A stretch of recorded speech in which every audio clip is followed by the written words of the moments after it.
I did not expect you to encounter something. But what did he say? He said over there they recommend it.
Oh my goodness, I really don't even remember anything. I don't know. Is that for like a crash? You wouldn't want to be on what? That ketamine trip, like, that's a lot of ketamine. I don't think you remember it, I really don't. I don't think you wouldn't want to be on the front of me, bro. No. Oh, really? You would, Well, I mean, on that ketamine. not like an elective procedure, a perfect day. Oh my God.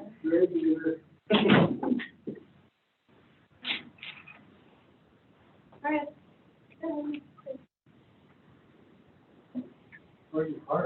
Thank you. Yeah, like, is it canceled? It's canceled today. I don't think so. Thank you.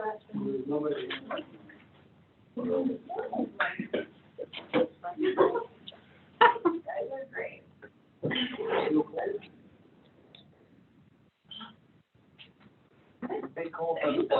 Damn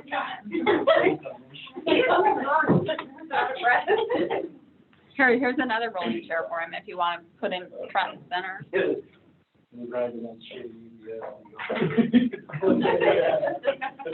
Plastic one do No.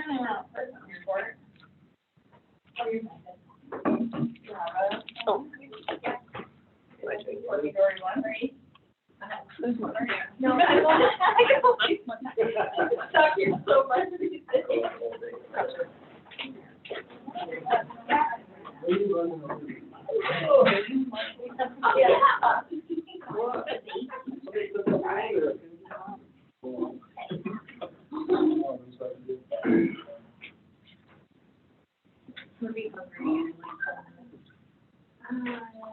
Is Cole coming pretty soon, Teddy?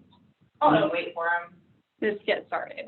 Yeah, like, don't hold up the breastfeeding conversation, Nicole. He'll get here when he gets here. He's driving by.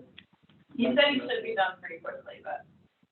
Okay. Is he gonna squeal in the UPS truck or? He breastfed until he's like 12. He remembers it. Are you ready to? But that's your.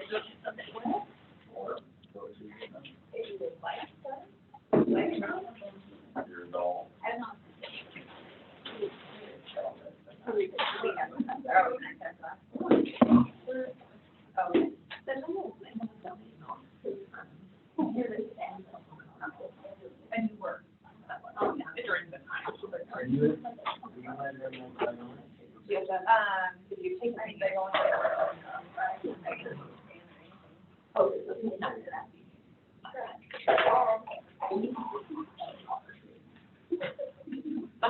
No violence. No. No violence. No measures. Like a 3-day one. He did. He didn't say beat you, he just told me he did it. I mean, that was. No, I took my mic. But yeah, I'm they were loud. It was like very. They haven't done it yet. Too bad. I know. I said, well, he's like, right, God. So we've had two moms try to donate and they were both screened out. Yes. Okay. We turned our heads and she was like,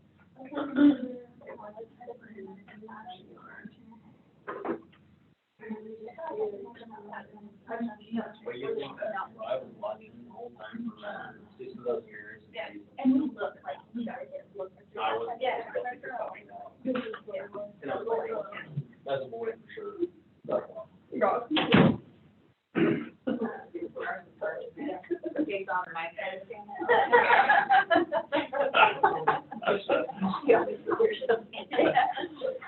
Did you drive to Bend today? Yeah, and. Oh, Family emergency.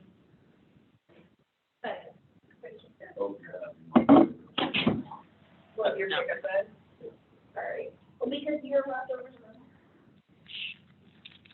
I feel like your pickup, you just don't come across as the guy with the nice phone pickup, but. Alright, that's my point. It doesn't feel like this one did it. Yeah.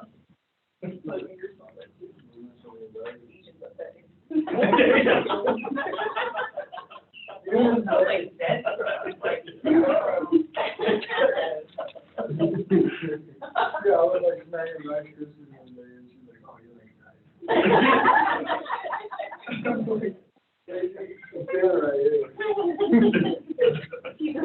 No. Yes, you got a zero filter. Yeah, I'm starting to get that Twitter and back there. Stuff those guys, yeah.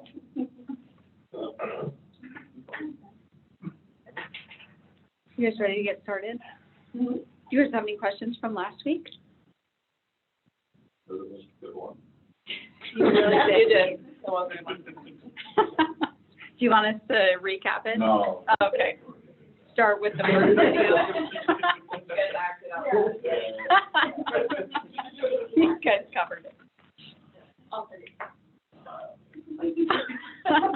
You got this in the bag. Yeah. Confidence is good. Because, Yeah, the shimmy. Shimmy. Just shimmy. because once you break Okay, well then, we will start talking about breastfeeding tonight, but if you guys have any other questions, feel free to ask as we go along. So I think it's always a surprise to like new parents that the recommendation is to breastfeed in the United States, to breastfeed exclusively until babies are 6 months old, and then to introduce foods and continue breastfeeding until they're a year at least, but then continue as long as both mom and baby want to. But the worldwide recommendation is actually to breastfeed until babies are 2. So I think that's always surprising to a lot of people. My husband could only ever just imagine the movie Grown Ups where the kid runs up and is like, Mommy, I want some milk. And they're like, how old is that baby? Like 48 months. Like that's what he envisioned. He's like, let's not be those people. And I think it's, I think breastfeeding until your kids are older gets a bad rap, but it definitely doesn't have to be like that. Like you don't have to be breastfeeding them on the playground and stuff like that. But certainly it's great for immune support and keeping your kids healthy for an extended period of time. So the benefits of breastfeeding, it's a decreased incidence of allergies, obesity, ear infections, SIDS, and necrotizing enterocolitis. And exclusive breastfeeding reduces lymphoma and leukemia, diabetes, and Crohn's disease. So lymphoma and leukemia is because breast milk has like these stem cells in it that are called Hamlet cells, and they actually go around and like kill off precancerous cells, like break down precancerous cells. And so it kind of like cleanses the baby's body of malfunctioning cells.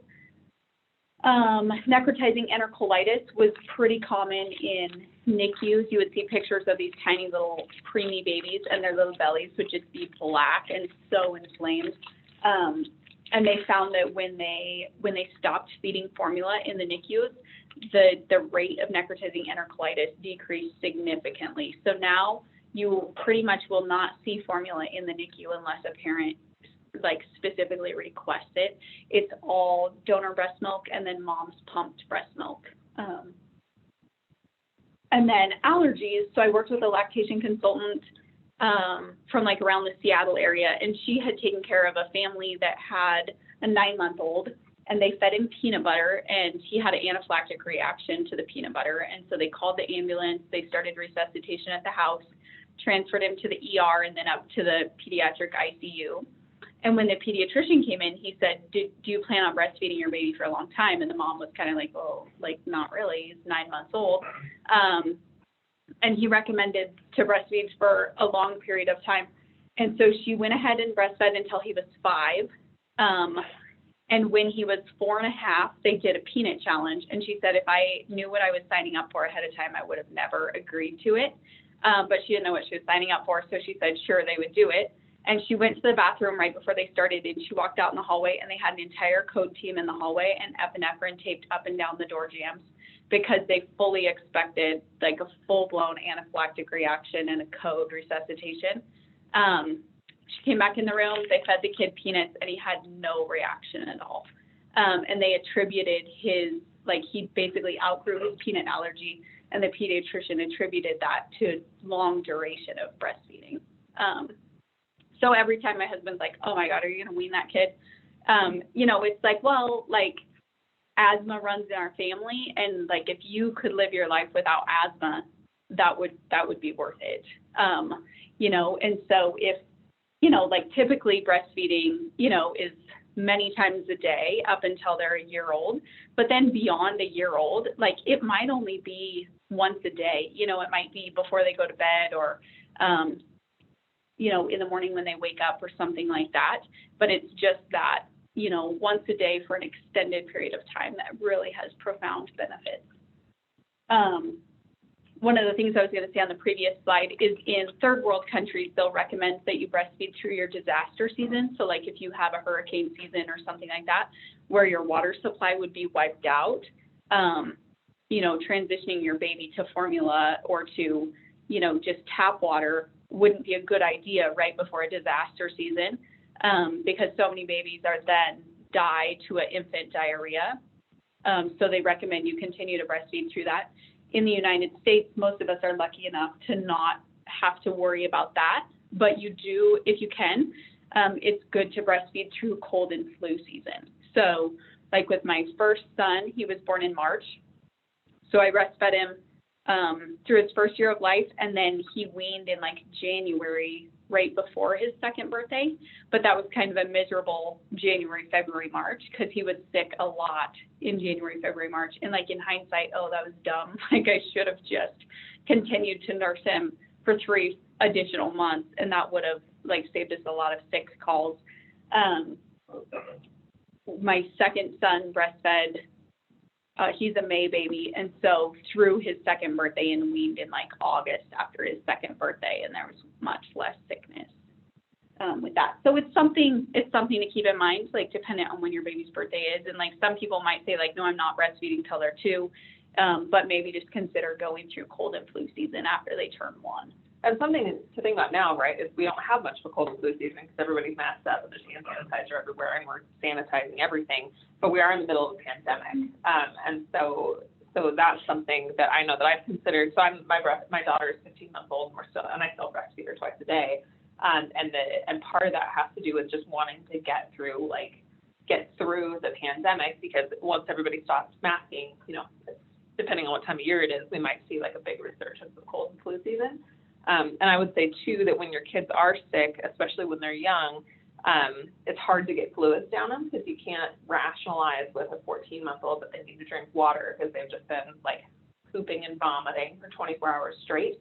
And so breastfeeding is a really, like, comforting way to still continue to get fluids down them. So if it's something that you can do, if it's something that you're able to do, it's easy. And especially in times like these when you're looking, like we were joking around when COVID first came around that, and not really joking, but like the first, because Megan and I were both breastfeeding, like our girls were about 6 weeks apart, and we were joking around that the first one of us to get COVID was going to start donating milk to all the new moms that were having babies, just so they could get a hitter of the immune system response that comes into your breast milk, because it's pretty impressive the way that your breast milk will do that. So there's maternal benefits to breastfeeding also. So a decreased incidence in breast cancer, ovarian cancer, and endometrial cancer. And then not breastfeeding actually increases your risk of breast and ovarian cancer, osteoporosis, obesity, high blood pressure, and rheumatoid arthritis. So I have an aunt that was diagnosed with uterine cancer a couple years ago, and my sister was just like baffled, like, how does she get cancer? Like, she's like single, she doesn't have any kids, so she has nothing to do but like maintain a perfect healthy lifestyle, you know, like sleep precisely the right amount and eat the right thing and, you know, pay attention to everything. And she's the one that gets cancer, but I said, actually, where she has not ever had any kids and she's never breastfed, those are significant risk factors for certain types of cancer. And so, like, our bodies were made to breastfeed, and it's protective for us and baby. So breast milk is the most complete form of infant nutrition, and it changes to meet the individual needs of the infant. So your formula has the macronutrients that breast milk has, but breast milk has so much more. So enzymes, growth factors, anti-parasites, anti-allergies, antiviruses, hormones, and antibodies. And that's all the stuff that is so good for those babies over an extended period of time that you can't get in formula. It's also interesting that your breast milk changes, like it changes composition throughout the day. And then from the time a baby's born, as they get older, your breast milk continues to change. And more recently, they've realized that depending on if you're carrying a male or a female fetus, your milk composition changes based on the gender of your baby. So that's pretty interesting. Like, I always wait for the formula companies to catch on to that, because then they'll be marketing like boy and girl formula. But it is interesting how your body changes. So the wonders of human milk, it's species specific. There's over 4,000 different mammals, and milk of over 350 has been collected and studied, and each species milk is unique.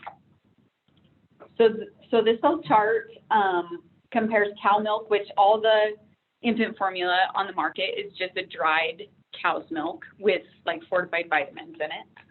And then when you compare that to human milk, you see human milk has a lot less protein and a lot more lactose. And so the lactation consultant that I worked with, she said the composition of your milk tells you how to parent. So human milk tells us, because it has such a low amount of protein, that we're going to have to feed our babies very often. And since it has a high lactose, that's for this rapidly developing brain. So the human brain doubles in the first year of life. And so the only other mammal that compares is the monkey, which of course makes sense. But nobody's out there milking monkeys for a living. $1 million idea if anybody can figure it out. I know. Well, I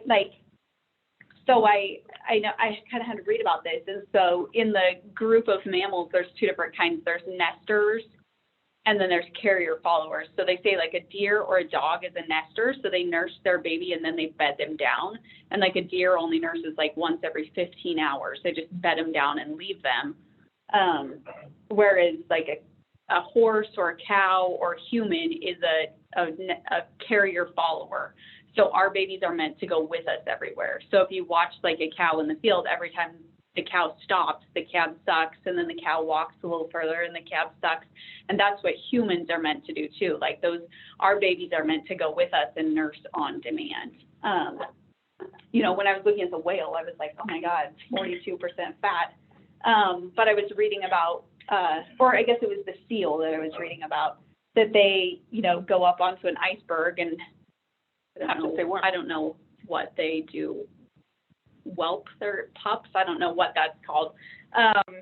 Anyways, they have their young, and then they feed them, and they gain like 5 pounds a day on this super high fat milk, but they only feed them for a month, and then the mom hops back in the water and goes off to breeding ground, and they abandon all the baby seals, and they have to make it for like a month or 2 months on land before they're big enough to swim and hunt on their own. So they have to live off their blubber until they're big enough to go out on their own. So like, you know, so they obviously wouldn't do very well on human milk, you know, they would die. You know, when you look at cow milk and you're like, oh, it does a great job of taking an 80-pound calf and turning them into a 600-pound calf in 6 months, but that's maybe not necessarily what we want for our babies. We don't need a 600-pound baby. I feel like this might be a reflection on the intelligence of donkeys too, like it's 0.6% fat and 6.1% lactose. Just a fun fact, seals have retractable nipples. I thought you did seals have others, but I was just curious. Nipples. Retractable nipples. Good to know. Okay. For all those people wondering. Have they done studies on, human milk and adults? Human milk. Like what would be the effect? To grow muscle. Yeah. Oh, as a supplement. They're actually, I don't know if they've done studies because it's illegal to sell breast milk. But there apparently is quite the black market for like purchasing human breast milk and then drinking it as a growth supplement. Yeah. Yeah. But I don't think any, And it really I'm not works. aware. Better mix it with something that tastes pretty bad. I'm not aware of any studies. Yeah.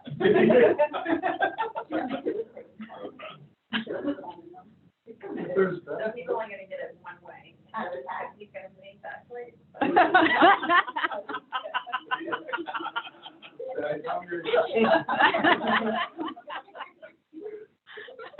Oh, God. I'm sure you are. You and Cole can experiment. Yeah.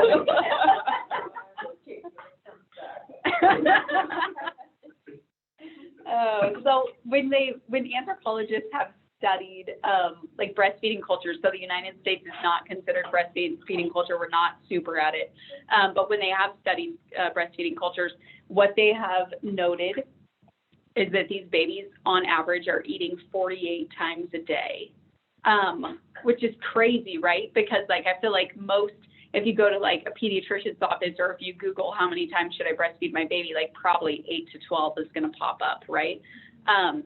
So that's always interesting to me because it's like, why do I see so many women in the United States that have like all the food that they could possibly want and a low breast milk supply?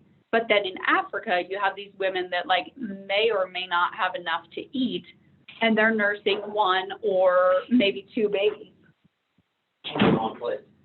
I'm glad you found us. Bring it back.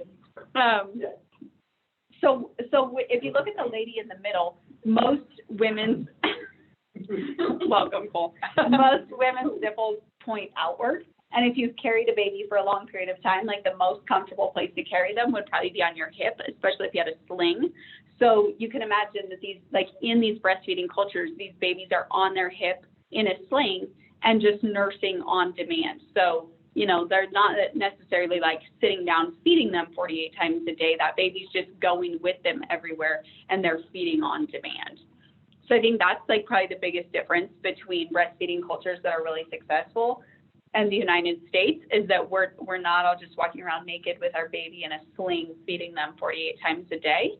But I think the takeaway is that one of the greatest things you could do for your milk supply is to feed on demand. And I kind of like I like some of these other pictures on here too, because part of what's going to help you be successful with that, like being able to just feed your baby anywhere, is if you don't want to walk around naked or you don't feel comfortable just like lifting up your shirt, just having the right clothes. So like there is a whole industry of breastfeeding like clothing. That gal's got a button-down shirt, so, or just like a top with like a loose neck that you can pull down. So that would definitely be something to consider to help you have success with that too, especially out in public or, and some people are more, they're more conservative in terms of like where they want to breastfeed, or sometimes your baby just gets fussy, or they get too distracted. So there's all sorts of covers and stuff too, but definitely if you're planning on breastfeeding, I would definitely invest in like 1 to 2 of those to start with, just to make sure you're prepared right away. I mean, like we were talking about last time, like, your chances are you're just in the hospital, you're just not even going to be worried about it at all. Or you might be worried about it, but, just kind of be prepared for something like that, especially for your first outing. Maybe that'll be something that you'll want to be thinking about. if you don't already Well, have and it. like my first one, I could like put him under a cover. We could go into a restaurant. I could sit down at a booth, eat for like 2 hours, and nobody would even know that I had a baby because he was just like so content nursing you and make a peep the whole time. So I thought this would be great. Like that's what we'll do with the next one. And he was just like wrestling a baby alligator. Like, I mean, you couldn't feed him under a cover. I mean, he was coming out of the cover no matter how you tried to do it. So I think every baby is different. And, you know, the cover I had for one kid then didn't seem that practical for the next kid. And so I think just like there's so many things on the market, so many different options. So your breast milk is broke down into 3 different categories: colostrum, transitional milk, and then mature milk. And then mature milk is further broke down into foremilk and hinds milk. So your colostrum is that first milk, usually in the first 3 days. And we tell mom it's the perfect amount at the right time. So it's just a tiny amount, it's only like 15 mils per day in the first day. It kind of allows baby and mom to practice feeding. So it's really sticky and thick. And so it allows babies like to kind of coordinate their suck and their swallow before they're gagging on your milk that comes in. It protects the GI tract. So there's a lot of talk about like leaky gut syndrome. And so with colostrum, they talk about that colostrum going in. You imagine your GI tract as being very permeable when you're born. And so the colostrum coats it and kind of seals it and gets it ready for mature milk. But a lot of times if you have a parent that just opts to formula feed and they just start formula feeding without any colostrum first, those babies will end up like really gassy and spitting up a lot. And it's not uncommon to have blood in their stool just because their GI tract was not ready for mature milk and not ready for cow's milk protein yet. But I think this is like a stressful time for parents because like one dad said, like, this is a horrible design that there is very limited amount of milk for the first 3 days. So babies get fussy and they're wanting, you know, by like day 1, they might nurse every 3 hours and they're content in between. By day 2 and day 3, they're fussy and cranky and they are eating all the time. And it's intended to be like that their constant nursing is what brings your milk in. But it's just kind of a stressful time. That's when moms usually have a meltdown at 2 in the morning and say like, I can't do this. I'm not making enough milk. Like we need to supplement. And you just kind of have to ride it out and trust the process. And then usually on day 3, your milk comes in and everybody's a little happier. So then day 4 to 10 is what they consider transitional milk. So I've heard people compare your colostrum to like orange juice concentrate, right? Like it's bright yellow and sticky and thick. And then when your milk comes in is when like we basically transition that orange juice concentrate into orange juice. Like it's got the same nutrients, but it's much bigger volume. And then around 2 weeks is when your milk kind of starts to level out and becomes your mature milk. And that is what you're going to continue to have until you wean baby. But it's constantly changing to meet the infant's needs. So your foremilk, so if you were to pump, it's not uncommon, like when your milk first lets down, it's more, it's kind of hard to see, but it's like more of a, it's really thin, it can almost be like a pale blue color, like it's just very transparent. And then as you continue to pump and your breast starts to empty more is when you get the hind milk, which is, you know, essentially like the cream at the top.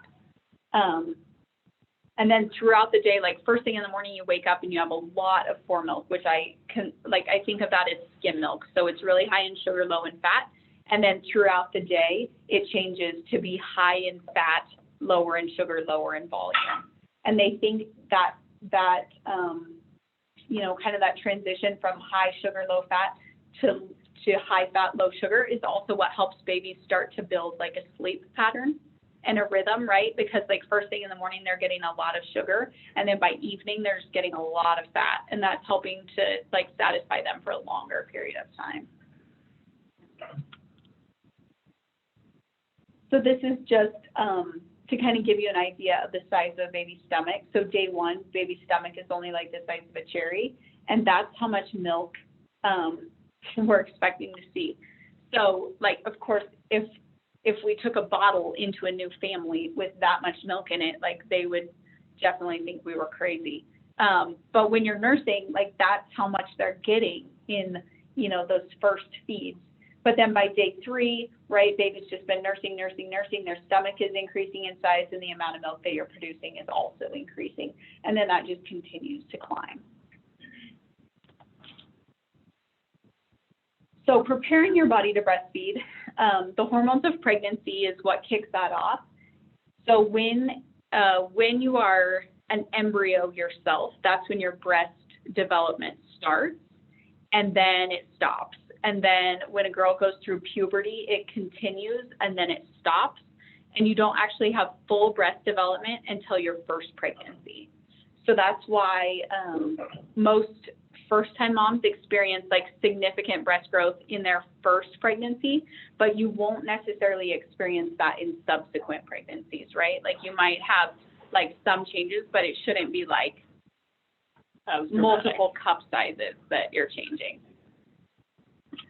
So the most rapid growth, of course, is in the first trimester. And by 11 to 22 weeks, you're fully ready to secrete milk. So some people might be leaking milk, some people may not. But if you were like to go into preterm labor and be in a NICU setting, even those micro preemies at 23, 24 weeks, those moms would be able to produce milk, which is pretty cool. And it's even something to consider too, like if you were to have like a late miscarriage, like you might start producing milk too. Mm-hmm. So that happens with folks sometimes. So after birth, it's the separation of the placenta from the uterus that starts the rapid decrease in progesterone and estrogen. And then early and often nursing that increases prolactin and oxytocin. And it's those two things together that really spike your milk production. So, you know, like if you were to deliver a baby, but they go off to the NICU and we don't get you pumping right away, yes, you have the separation of the placenta from the uterus, but without that frequent nipple stimulation, you might have a hard time getting your milk to come in. So whether that be a baby that's skin to skin and nursing shortly after birth, or that's a pump if you have an early baby or have to deliver in a NICU setting or something like that, it's just really important that we start that nipple stimulation as early as we can. Do you have any questions about that? So breast size has minimal effect on lactation. It's it's pretty amazing, like the amount of volume that different women produce and how that varies from woman to woman. I guess the only thing that really matters is what your milk holding capacity is, right? So like some people might be able to easily hold 10 ounces on one side, and other people might only hold 2 ounces. So if you're the woman that only holds 2 ounces, then you might have to switch baby back and forth side to side when you're nursing, as opposed to if you hold 10 ounces, your baby might be able to drink a larger volume and feed less frequently than somebody that holds a smaller volume. But that's not even necessarily the case either. Like you might have a kid who like drinks 10 ounces every 3 hours. Right. And you might have a kid that drinks 2 ounces every 4 hours. Right. And it's different from kid to kid. Like every woman is different, but the same woman is different from kid to kid, it seems like totally. Too. One breast usually makes more milk than the other, so it's not uncommon that one side will produce twice what the other side produces. So the only time that I think that's an important consideration is if you have twins. You don't want to like give each twin one side and only keep them on that side, because you're likely going to end up with like a little child and a really big child, right? Like you want to swap them back and forth. But if you just have one baby, it's not a big deal. And the nipple preparation. So this was kind of a big deal, like probably 30 years ago, that the doctors were telling women to like scrub their nipples with a wash rag like 6 weeks prior to delivery to toughen them up. And that has faded. That's no longer a recommendation, because women were coming in with like a lot of nipple breakdown and cellulitis prior to delivery. And then inverted nipples, if your nipples pointed in towards your rib cage, we used to try and start like pulling them out and everting them like 6 weeks prior to delivering. And that has also faded just because your skin is most flexible right when you deliver. And some babies will nurse fine on an inverted nipple. So we just wait to see what happens. So most healthy term babies nurse within 1 to 1.5 hours after delivery. So that baby is going to come out, and as long as everything's fine, we would do delayed cord clamping for a minute. So if Dr. Graham's your doctor, he generally holds the baby between your legs, waits for a minute, and then clamps the cord and then sets it up on your belly. Dr. Gallagher, Hussey, and Graham typically just set it right up on your belly, and then at a minute, they clamp and cut the cord. Dad can cut the cord if they want to. And then we just dry and stimulate baby right on your chest. And as long as they're doing fine, they stay right there on your chest, ideally for like a couple hours after delivery.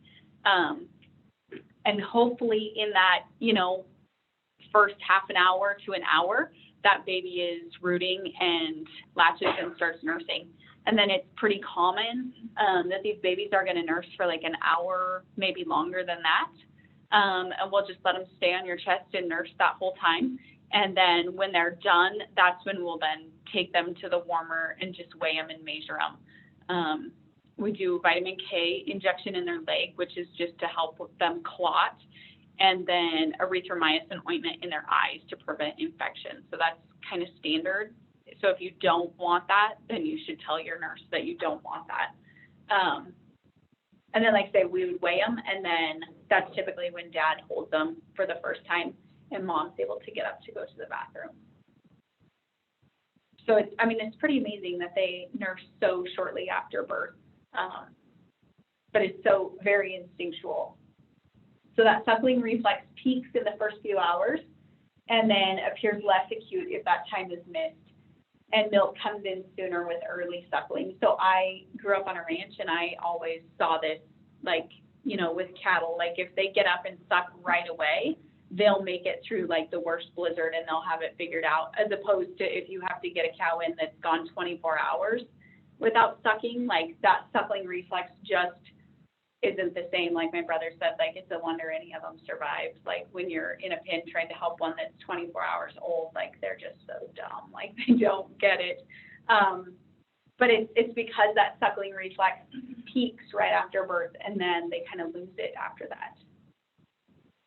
There's actually something kind of cool that I was looking at some research on breastfeeding, and they were talking about like babies doing the breast crawl. So when we're talking about like the peak of suckling reflex and like how babies just generally know what to do, like there was this one mom that they were showing, like they set baby on her belly, and like this infant who was minutes old started like working its way up and like found mom's breast, like got it, like mom just like laid there and let the baby do its thing. And so this is a like very primal drive for these infants, like it is. So the more you can help facilitate that, the better off it'll be. And there's just, I guess we'll come to the golden hour too, but there's huge additional benefits as well. But these babies know exactly what they need.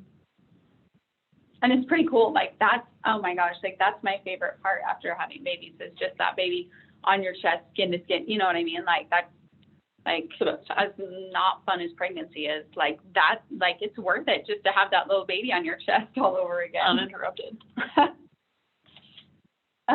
So in the past, we used to do like all these things. Babies would come out, we would weigh them and measure them and do vitamin K and erythromycin, and they had to have a bath, and then grandmas and all the aunts and uncles, like they got passed around the room, and by the time they finally made it back to mom, they were like 6 hours old, and they had already cried and were over it, and they fell asleep, and then trying to breastfeed them was really difficult. So when I talk to moms that are like, gosh, well, like, I don't know if breastfeeding is going to work for me because my mom tried it and it didn't work for her, and my grandma tried it and it didn't work for her.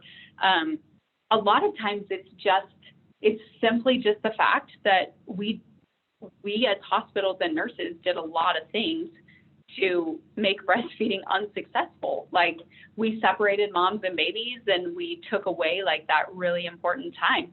And so just by simply keeping that baby skin to skin and feeding them right away, so many more moms are successful. So like I say, currently, we do skin to skin, procedures can wait. We have, it's been probably 4.5 years that we've been doing skin to skin in the OR as well. So even for our C-section babies, so that was it felt like a big hurdle when we implemented it. But like 1/3 of our babies are born via C-section, and so that's 1/3 of our babies that were missing out on that initial skin to skin time. And so when Gabe, the CRNA that was on the computer the other night, when he came, we kind of broached him about it, and he was all for it. And he said that when he was working in Spokane, the head of anesthesia said, we're going to start doing skin to skin, and he was kind of grumbling about it. And so he did it, and he said after doing it 2 times, he decided, like, that's great. I love it. It's so much easier. Because he said after a C-section without skin to skin, these moms are nauseous and they're in pain and their vitals are unstable. And so he spent a lot of time medicating these moms for anxiety and pain and whatnot right after a C-section because their baby was delivered and whisked out of the room. And so they were either just putting moms out completely, putting them to sleep to finish the C-section, or he was really medicating them to get through the rest of it. And as soon as they started putting those babies skin to skin, they had no more pain, no more nausea, no more anxiety. And it just made his job so much easier. And so he was a huge proponent of doing it when he came here. And so it was we thought it was going to be tricky to implement, but as soon as he was yeah, let's do it, we just started doing it, and it's been really great. And the moms that have had an experience without skin to skin and then had it with skin to skin in an OR setting, I think it makes a huge difference for them. Yeah, I from personal experience, I thought it took them 2.5 hours to sew me up after my first C-section. I don't know actually how long it takes, but then I didn't even it felt like it took 5 minutes after my second because my daughter was on me and I just really didn't even care what was happening. I didn't feel anything. I mean I felt everything when they stitched me up the first time, and I didn't feel anything when they stitched me up the second time. Not a thing. I could have been doing nothing down there. They just left me open and I would have done. Felt nothing. So it's incredible. And I can definitely speak to the anxiety piece too. It made a huge difference to have baby versus not have baby. So. Well, I've just only had vaginal deliveries, but I can just imagine even if you have to take my baby off my chest, and I just had a vaginal delivery and they're right there in the room, and I don't want you to take my baby, I want them on my chest, and we try so hard not to take any babies off your chest. So I can't imagine having them taken off my chest and out of the room. Mm-hmm. That would you probably should put me to sleep. But yeah, to be able to have your baby right on your chest, these women do really well in C-section. So this is a huge passion of mine, partly because when my son was born, he was 7 weeks early, so we spent 10 days in the NICU, and we held him skin to skin about 12 hours a day, 12 to 16 hours a day, because my mom would come in a few hours that we weren't there, and that's really what the neonatologist contributed to we left the NICU before he was 35 weeks gestation. And that's really what they contributed to being such a success, was the amount of time we spent with him skin to skin. So like we said, we already know that it helps regulate mom, especially when baby goes skin to skin. But what they've also found, Australia was one of the first places that really started, they call it kangaroo care. And so what they found was that so you put baby on mom's chest, and especially in that very newborn window, if baby's cool, if baby is too cold, mom's body will heat up. If baby is too hot, mom's body will cool down, and you'll get an immediate transfer of whatever baby needs. Their blood sugar stabilizes. You definitely get better bonding and better promotion of breast milk in that way. Gut health and immunity, because we have a lot of microbes and bacteria on our skin. So with baby's face right next to yours, right next to your skin, there's a really good transfer of that bacteria that helps to build their immune system. And then it definitely has an impact on postpartum depression. So since my husband and I have really made it a practice for, because then my daughter was born 4 weeks early, so we make it a practice, for us, we don't let, like our kids don't sleep anywhere unless they're like swaddled in their crib at night or when they take naps during the day, like one of us is skin to skin with them. And I think that can go for term babies as well. We'll talk next week more about the 4th trimester, but for the first 3 months of baby's life, they don't know that they're outside of you. And so if you go from carrying a baby 24 hours a day to even holding them for 12, that's still a 50% decrease in what they're in that touch that they're used to. What I also think is really incredible is that they found that like babies who don't get held in the NICU do really, really poorly. We were in the NICU next to a baby that was at 41 weeks gestation, and she'd been there for 100 days. Oh. And so it was her 100th day of life, like, because you can kind of hear them talking about it. It was her 100th day of life, and they were trying to find people to come in and hold the baby because she still wasn't doing well, and she was at 41 weeks gestation. And so they found that, they just really, so they now have volunteers that come into NICUs to hold babies skin to skin because they've realized how important it is. It's incredible. So, if, like, God forbid, you wind up in a NICU situation, I cannot tell you how important it will be to have babies skin to skin. Hopefully you all don't wind up in a NICU situation, but a lot of times we get our moms who at day 3 are losing their minds because their milk hasn't come in yet, baby's crying, well, everybody's crying, everybody's screaming. And I've talked to a lot of moms, get your baby wrap that somebody gave you for the baby shower, strip your top off, stick baby on there and wrap them up in and get that skin to skin because it has such a huge effect on baby as a whole, and it's so comforting. So you can't do skin to skin enough. A friend of mine actually told me that her sister has a 5-year-old, and he was super fussy and had a really high fever, and she was like, screw it, and went skin to skin with him, and he was 5. Mm-hmm. Nobody knows the research benefits of skin to skin with a 5-year-old, but hey, there's just something super important and impactful, just as human beings anyway, being skin to skin. But we definitely, we have research to support in infants as well. So super, and like Megan said, it's time you don't get back. Oh gosh. The breast time. And yeah. Annika's way better than I am about this. So I'm really good about doing skin to skin, right when my baby is born. And then in the hospital, we typically, those of you that know Rhonda Pennylosa, she just thinks I'm a neglectful nurse because none of my babies are ever dressed. They have a diaper on, but giving them a bath and dressing them in a cute outfit is never my priority, right? Because either they're skin to skin and breastfeeding or they're swaddled up. And she just wants them all to be bathed, dressed in a cute outfit with a bow on their head. And I'm but that doesn't help breastfeeding. And so she dresses them up and then I strip them back down. But in the hospital, for the most part, they are in a diaper and a swaddle, and then you unswaddle them and you feed them.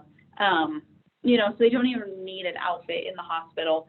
So I feel we're pretty good about doing skin to skin, right after birth, and then even the time that you're in the hospital. But I'll be honest, once I go home, they get in a pair of jammies and I unswaddle them to feed them, but I don't necessarily put them skin to skin.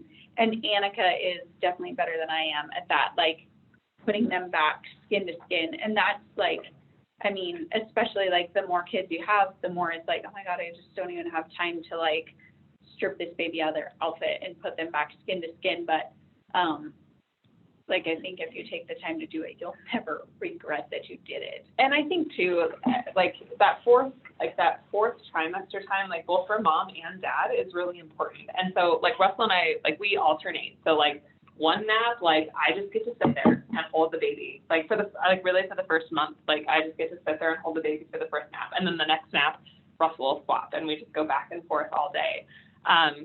Because really that's the time when your community supports you, and we have COVID, and the worst thing to the 4th trimester for moms has been COVID. Because now we're, not supposed to go to anybody's houses and everyone's concerned about COVID. Nobody wants their baby to get COVID. And we'll talk a lot about those statistics and research to help you make decisions for what's right for your family next week. But yeah, it's absolutely time that you'll never get back. I know when I had Lucille, Teddy and Tori were my nurses, and, you know, Megan said, like, okay, well, once they're done, you know, with their first breastfeeding, then we'll take them away. And I think it was 6 hours, 4 to 6 hours. Yeah. And they're like, can we take her now? Nope. We just talked about that today, that we wheeled you out with the baby on the gurney. Yeah. And we're like, it's probably not safe, like, Yeah. you could fall off. Yeah. Yeah. Megan said no, but Kate said yes. So it happened. Yeah, but I just think that's like, Yeah. I mean, that's like such a great thing, like, and so many hospitals do not offer that. Right. You know what I mean? Like, even when we've sent nurses to Ben's doesn't do it, Boise doesn't do it, like, and that blows my mind because moms and babies do so much better. And so when we send our nurses to Boise for their OB training, you know, they're like, oh my gosh, it's like 3 hours and this mom and this baby the mom hadn't even held her yet. Like, nobody had even got that baby and let that mom hold it yet. And that just blows my mind. And, you know, it did feel like a big hurdle to overcome when we first started it. But, like, now that we're doing it, like, I just can't even imagine not doing it. And again, like, God forbid you get flown out and have to deliver somewhere else, right? Hopefully that does not happen. But, like, someone described me as a bulldog the other day. And I think that especially when it comes to skin to skin, like, if I had to deliver somewhere else and they're like, oh, sorry, we're going to take your baby away, I'm just like, hell, you're taking my baby away. Like, I will mobilize myself off this baby and get my baby. Because that, like, through the complicated pregnancies that we've had, like, that to me has been such an important piece. And it's such an important piece for, like, you know, this, like, because maybe your delivery will be kind of dramatic, right? Like, maybe your delivery will be really, really hard, and this is the reward you get at the end of it, and take that time. That's another beautiful piece of COVID, is that it's just the two of you now in there. So nobody else gets to come in and hold your baby, and you don't have to share it all. So, yeah, I can't say enough about it. It's incredible. Like, we know it helps health, we know it helps mental health, and that's for both you and baby. So. And it's like Yannicka was saying, like, those first 3 days can be rough, like, especially as babies get fussy and your milk supply dwindles.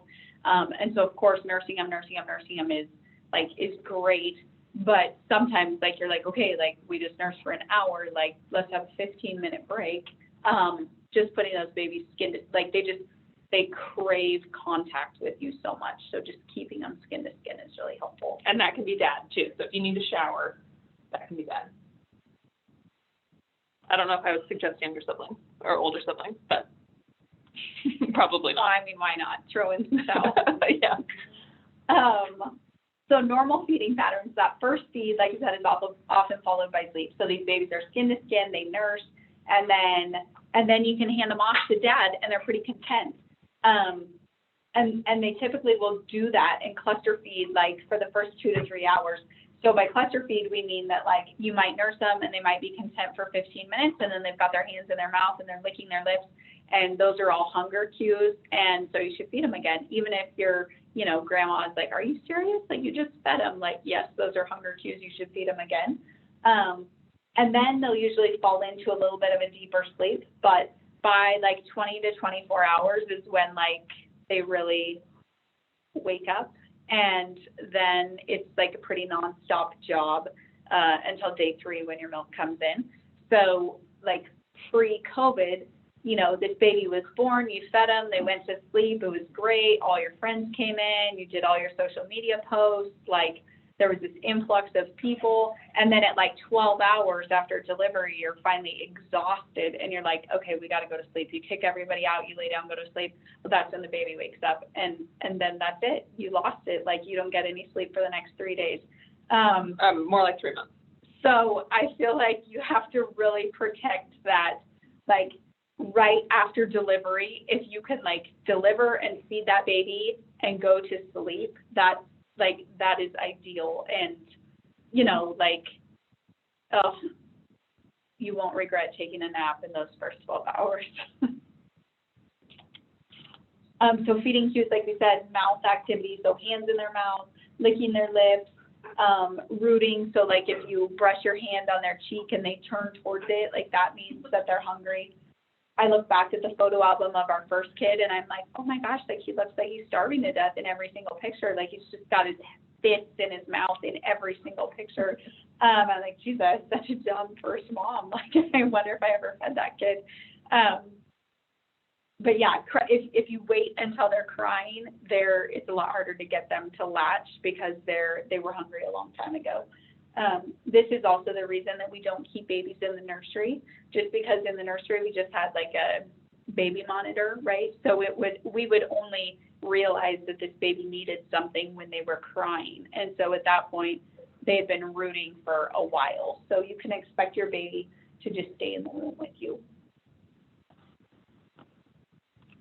So these are just some different positions. So generally right after delivery, most moms are in this laid back position, right? So kind of reclined in their bed. And like Annika was saying, that baby can, you know, usually I'm not like so patient that I wait for the baby to crawl to the nipple. But they are like, you know, facing your belly and you're leaned back. And that's just a very instinctual position for babies to nurse in. And I've had so many friends that have delivered and, you know, I've just grabbed baby and grabbed their boob and put them together and they fall asleep, you know, and they wake up like an hour later and they're like, oh, the baby nurse, that's great. You know, because I think like once that oxytocin lets down, like moms, I mean, especially after a long labor, like moms just fall asleep nursing after they've had their baby. And so that's fine. That's what I'm there for, like to, you know, help you nurse your baby while you sleep. And the other thing that's really great about that laid back position too is, I mean, and most should know this, or if you don't, then you're learning it here, but babies have really, really poor neck control because we've got these giant domes, right? So humans are born with really, really big heads relative to the rest of their body. Russ always says it freaks him out because like babies will like extend their arm all the way above their head and their hand only comes to here, like proportionally, like their body is so small compared to their head. So what's nice about that laid back position is now you're using, like baby doesn't have to hold their neck up at all. You have gravity. That's essentially like pressing their head and like creating better contact with your nipple. And there's a really cool function of baby's nostrils. So like the nares, which is like the holes, are really, really rigid when they're tiny. So like people worry about, you know, their baby suffocating because their nose is against the nipple, but because their nares are so rigid, it actually allows for good airflow. So it'll like push tissue out of the way and allow baby to breathe. So that's a really, really great position. The football hold is good, especially like for larger breasted women or for babies who are really small. It's another good way. So you've got like baby's feet wrapped around behind you and then you're holding their head here. The thing that's kind of hard with that position, well, number one, if your baby's bigger, you're like there. Yeah, if your baby's gonna be bigger, or once your baby gets bigger, their body, like it's just harder to hold unless you have really big arms. You know, like we talked about, like carrying babies in the football hold. Yeah, so unless Cole, you're gonna hold for her, which sometimes that happens. So like you can see with this gal, she's got a pillow wrapped around her. I mean that, like when I've only done the football hold with my son when he was 33 weeks old. So that was a little bit easier when he was that small. But like the cross cradle in the far corner, that's probably going to be the like when you're out of like that initial position or you're sitting up a little bit more, it's the cross cradle. So like Megan was saying, you literally just like put baby's head and your boob together, and then find that position and support with pillows. This is a great reason for throw pillows. Like, so you can buy like a fancy breastfeeding pillow. We'll talk about those in a minute, but I have one that I really like, works super well, but you don't have to do that. If you have a bunch of throw pillows on your couch that, you know, your spouse partner is wondering like, why do we have these? This is why. For your future children, this is why you bought them. Because you can stuff those in everywhere. Because part of what you need to like allow that oxytocin to release is your whole body to relax. So if you're like holding everything right here, you're going to get a really poor letdown, and then baby gets upset and like starts gnawing at your nipple, and then you get more anxious and no more milk gets let down. So that cross cradle hold is really great because you can control their head position. One thing to think about, I'll demonstrate on Megan. One thing to think about is even as tiny little babies with really poor head control, nobody likes their head to be shoved forward. Like our initial reaction is to fight backwards. So you want to think about like holding. So you can go ahead and practice on your partner right now. you're going to cup your hands like this and hold at the base of their neck. So kind of like your fingers are going to be behind their ears. That's a really great place to hold. So you're supporting their neck more so than like being right on the back of their head. So then when you go to do that cross cradle hold, it's more like you're lifting. That's the wrong side, Cole. So when you're going to lift, like you're going to lift baby to breast, like that is a really great way that you're not like forcing that position. The other thing that I like about like that hold particularly, so you can do it with either hand, right? So you can hold it for the hand that's coming across or, and usually what I do, like when I place in a cradle hold is even to place in like the normal cradle hold, which is what we think about like their head in the crook of your arm, is you want to think about, so positioning them with their nose tilted slightly upward, like you're sniffing, right? So babies don't drink super well and we can all try. Nobody drinks super well like this because it changes the orientation of our esophagus. So instead, and our trachea too. So instead, you want to think about like a slight sniff, and then that's the position you want their head in. And so this like occipital hold right here, you can do a lot of work like moving that baby's head around really easily without like making them resist it a little bit. The lying on your side is a great position. Not super great for little tiny infants, but it's really great if in the middle of the night, like I would, like the way, this is going to be a lot of information for you guys, but the way my nipples are oriented, I can only breastfeed side lying on the left side. And my daughter would only eat, she was a really fast eater, but she would only eat on one side at a time. So whenever she like was ready to feed on the right, I would like get up, change her diaper, like we'd go sit in the chair and I'd like lay back in the chair. But if she was going to eat on the left, I could lay on my side in bed and feed her that way. So that's something that may be like specific to your anatomy. But it is like really kind of convenient, and you may have to like help prop their head because again, trying to like breastfeed with your head cocked off to the side is a lot more difficult than like that like center head and sniffing position. So those are the biggest things for baby is they shouldn't have to reach at all because they won't be able to, and then that sniffing position without shoving their head forward. And then in your case, you want a position that is completely relaxed. So when you if you're going to pick out a nursing chair or find a place in your house, like go sit in your chair, make sure you can relax back, make sure you have enough pillows to support your arms and that you can relax your head back. So if you have to hold your head up or you find that you're having to sit this direction, like if you're using a couch that's kind of wallered out, like you may have to put some pillows behind you because this position is also hard to breastfeed in and you'll wind up with neck and shoulder and wrist issues. I actually give myself like bilateral wrist issues with my son because I would I would breastfeed him and carry him like with my wrist cocked off to the side like that. And so for about 6 months, I had like pretty significant wrist issues. So it's neutral positioning for you, and then that like supportive position for baby too. I like to tell moms like to set up a breastfeeding station in your house, if you will, like that you will nurse in the same spot. At least for probably the first couple weeks or months, so whether that's going to be like a rocking chair in the nursery or in the living room or wherever that place is going to be. But it's like as soon as you sit down to nurse, once they're like 6 months old, it's no big deal. You can like do it while you're mowing the lawn. But when they're a tiny baby, like it just is kind of like a big production. And so by the time you get them sat down and you get them latched and then you need your breastfeeding pillow and then you're like instantly, as soon as they latch, you're dying of thirst and you need like at least a gallon of water, and then you're hungry and you need a snack, and then your phone rings and then you're going to be sitting there for 45 minutes. So now you would like to watch TV. Like all these things happen and you cannot get up and down to do all these things. So I always say it's nice to have just like one place that you plan to breastfeed every time where you have all those, you have water and you have food and you have your pillows and you have your phone and you have all the things there. And just keep it consistent, because the more consistent you are, like the faster baby's going to catch on to this. If you're like one time you try to do it in the recliner and the next time it's in the chair and the next time you try to do it in bed, like it's harder for babies to kind of catch on and really get good at it in a hurry. And dads, this is something where you can help support too. Like my husband is really fantastic. Like the minute I would sit down to breastfeed, I'd be like, babe, and he would bring me water, a burp cloth, and a snack. Like because every time I would forget it.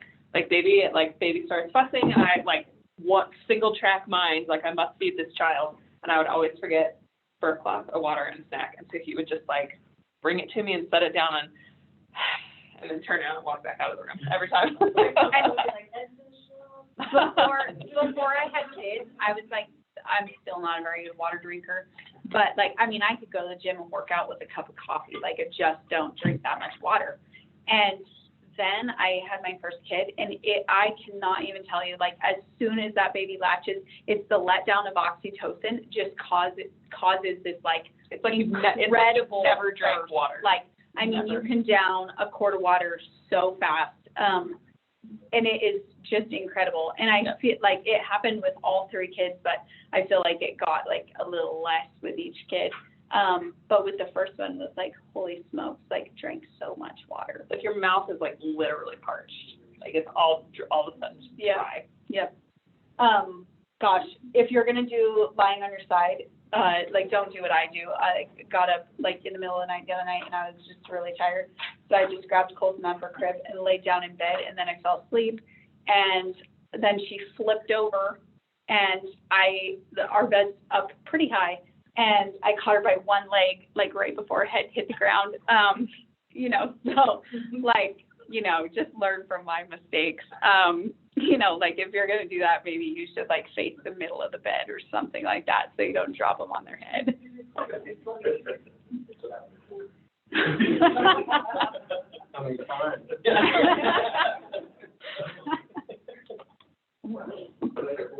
Oh gosh, you guys need a break? Annika likes to talk about these breastfeeding pillows.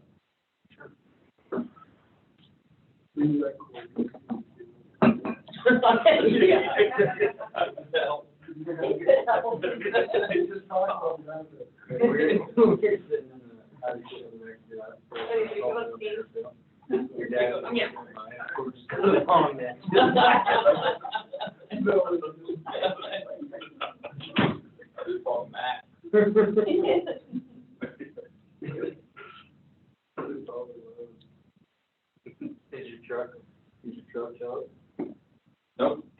You probably won't cook it until next Christmas or something. That's the way they operate. They should have had it out here yesterday. You were, Katie, then you're in your personal rig? Well, I had to do town in it. Yeah. But I'm not gonna say, but just to have it on the highway and just shut off when on the highway, no power steering, 55 miles an hour. I'm not doing that again. So I just did town and find people to take that. It worked out good. Donald had a big crowd here. Oh, really? It's one in there. Could be one more late. Oh, yeah, crowd very often. One of your faces. Who's okay with talking about the breast milk? They are stronger, yeah. You definitely, if you done, but. We'll go like you did.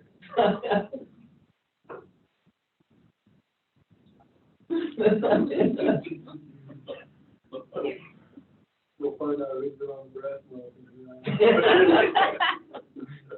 I'm on the sex case more, actually, yeah, Casey's stronger than you. Pulls on the phone with everybody.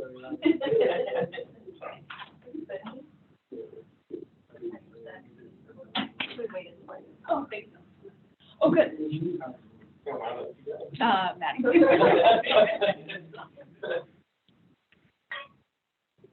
So I brought a handout that I put together that I thought is kind of handy, but again, like guys with your useless nipples, like when baby's crying in the middle of the night, like then it's not time to be like, well, my job's done, right? So the best thing you can do, really, like we said, is some of the supportive things, like in those really hard days. That's not like an elbow in the rib, like your child's crying. Oh, Yeah. right. Yeah, that's happened. Like, especially when you're like extremely tired and like you can't even hear them screaming anymore because you haven't slept for, more than a couple hours in 7 days. You're like, hey. So anyway, Yeah, so a lot of, so these are just some, you know, I don't know, just a couple of things to think about. Again, like being supportive during the day, like, you know, at those breastfeeding stations, like making sure you've got the snacks in the water in the burp cloths, you know, helping like a fussy baby, like taking a baby to help burp them. So there can be a lot of things that don't have to do with actually latching on the nipples that you can help with. So we already talked about this a little bit. Some of these pillows are really handy. So if you already have a body pillow that you're using for pregnancy, that's something else that can double as a breastfeeding pillow.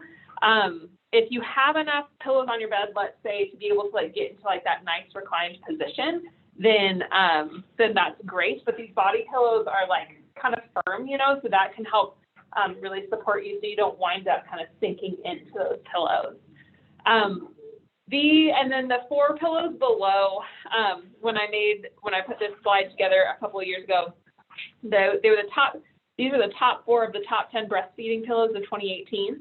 So on the top right, I'm sure everybody's heard of the boppy. So the common misconception with the boppy is that it's supposed to like fit around you and then baby like lays across it and then you breastfeed. I don't know if anyone's like seen a boppy in real life, but literally no one's waist is as big as the center of a boppy, right? Like Not even before you got pregnant. So what those are really designed to do is like be a little bit more malleable. Yeah, so you could you could use it as a neck pillow. That is absolutely an option. You can also use it like you can like twist it and put it around.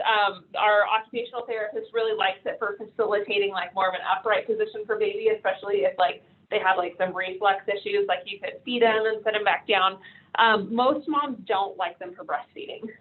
So it's just something to think about. You could probably even like lay baby in it and then bring baby around. Like you could, you know, find that nice position for baby's head. And then you know, just kind of support the pillows on the bottom side.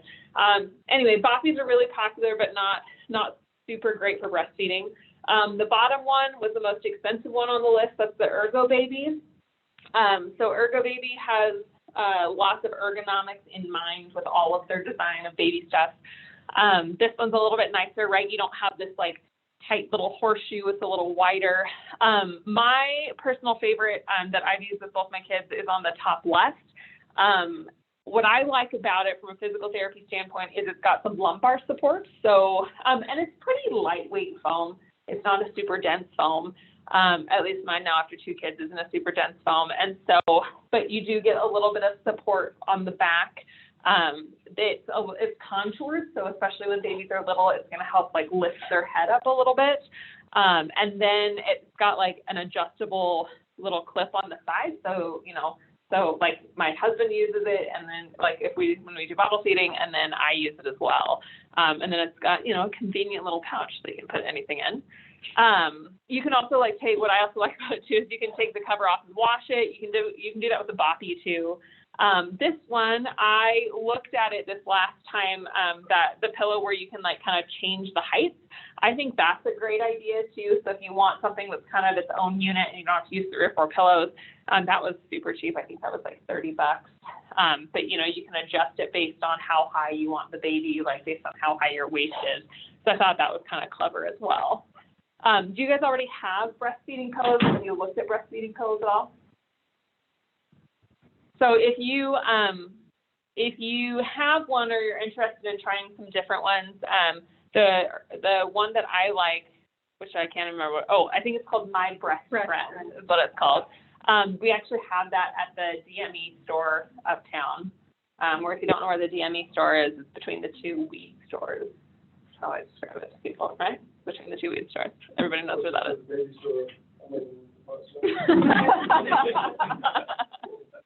Yep. I have both of those. I had the boppy and the My Breast Friend, and I agree with you. I like the My Breast Friend better. Yeah. I used it more nursing wise. I used the boppy for everything. Yeah, like sitting, like propping a baby up and stuff like that. Yeah. Is that a Carhartt one on the bottom right? That's an Ergo Baby. Yeah. Yeah, I mean, really, you cannot have too many pillows when it comes to breastfeeding. I worked with when my son was born and we were up in Salem, they had like a team of lactation consultants, which was really amazing. And so I would go to these like lactation sessions twice a week. And like they had, like, it was a room about this size and like an entire corner with pillows. And so like you'd walk in and you'd sit down and you'd hold your baby like this, and like 2 lactation consultants would like stuff like 7 pillows in, and then you just like sit back and relax. And I was breastfeeding in a plastic chair like that, and it was comfortable. So yeah, you cannot have too many pillows. One thing that like I know with my own self, so if you have injuries like shoulder or neck or wrist or hand injuries, definitely something to consider. Like I have a neck injury, and I know like when she nurses on the left, you know, because you want to like look at your baby's head, but that's like a like problematic position for me. So like I said, being able to rest your head back, making sure that your arms can rest, your whole body should be relaxed. Like I think my superpower might be like sitting upright and sleeping while breastfeeding. Like I think that might be my superpower. I don't even think I wake up. Like she starts crying, I go in there, I breastfeed, and I go back, and I didn't wake up the whole time. So that should be as relaxed as it is, right? So, but that's definitely something. If you do get an injury, definitely come to PT like right away. Like if something starts hurting, it doesn't go away, or even if you're just having difficulty like getting that letdown to happen, that's something to talk to Megan about certainly, because like she said, like most of the time it's the reclined position, but if that doesn't work for you for whatever reason, we can find another way to get you relaxed in whatever position you want to be in. I would say it's like mostly the reclined position, like right after delivery, but then I think for most moms, by the time you go home, it's more comfortable to be in a little bit of a more upright position. But even if you start off in an upright position, sometimes it's easier for those tiny babies to nurse in more of a laid back position. So that's why a recliner is really nice if you have a recliner, because you can latch them sitting up and then recline back. So just, yeah, I'm happy to play with different positions. You know, but if you have, you know, if you're planning on buying a rocker or whatever for your nursery, like if I had to do it, I would buy something that could recline. Mm-hmm. Did you buy a rocking chair? Yeah. With your first one? And Zane actually was the one that mentioned it, but he's like, whatever one that we buy, it needs to have like a tall enough back to where we can lay our heads back. And both of you, good thinking. And both of you sit in it, right? Because there may be like if mom's gonna go back to work, you might like start like working at a bottle feed like eventually, and so dad's gonna want to be comfortable as well, or even just rocking the baby to sleep, like, or you know, or sitting and rocking your baby, like you need to be able to be relaxed. I did not buy a rocking chair with any of my, I refinished an old one, and it does not come up high enough on your neck, you know, so either you have to like really tip your head back if you're really desperate for sleep, or you just need to stay awake. And that, like, I mean, I think, like, now I'm 3 kids in, I'm like, whatever, we'll survive. But I think if I had to do it over again, like, I would buy a rocking chair. Like, forget all this baby business, I would buy a rocking chair. Another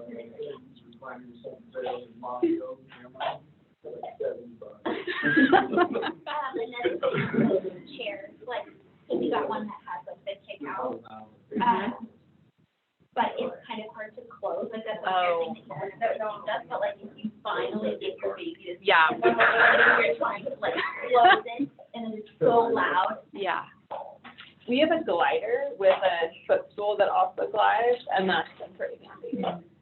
We have had a few incidents where, like, once baby gets old enough, like, they're like, ooh, this is fun, and they stick their hand in there. That's been a little traumatic, but yeah, there's a like walking position too. Yeah, so definitely, yeah, there's lots of things to consider, and like even just like the noise of like trying to keep it down too. So lots of things to consider. Yeah. I think the most important thing though definitely is ease of use, certainly, and then also what your and your partner's alignment is going to be in that chair. Like, so you both want to be upright and be able to hold the baby and be relaxed.